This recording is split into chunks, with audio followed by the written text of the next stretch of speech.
Страшен и загрижувачки е податокот кој покажува пат на бројот на вработени во приватниот сектор, коментираат дел од експертите. Од УЈП вчера соопштија дека за само 2 месеци приватните компании загубиле околу 6000 лица. За експертите ова е сериозна бројка, состојба која ќе создаде нов удар на пензискиот и здравствениот фонд, кој и онака се во проблеми.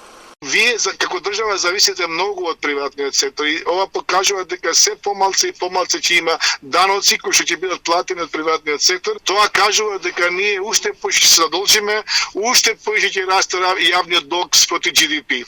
И тоа не е баш многу охрабрувачки. Според Адеми, една од причините за ваквата состојба е тоа што државата наместо да го помага приватниот сектор, таа се јавува како негов конкурент. Со тоа од една страна се обесхрабруваат фирмите да инвестираат и работат тука, младите бегаат или надвор или во јавен сектор. Тоа е спротивно на препораките на ЕУ и состојба која ќе не направи уште позависни од политиката и партиите. Еден млад човек ќе треба да тропка пак кај вратите на, да кажеме, на председателот на некој партиски огранок за вработување кои што ги гледаме деновите во МНАФ дека сепак партијата е поглавна од здравјето и од сите други работи кои што ги има кај нас.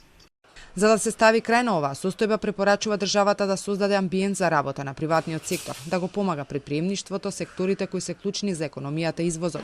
Ја повтори препораката која со години се слуша растеретување на јавниот сектор, но наместо тоа деновиве сме сведоци на дузина огласи за вработување во министерствата, јавните предпријатија, агенциите, општините, за кои од владата тврдат дека не се поради изборите.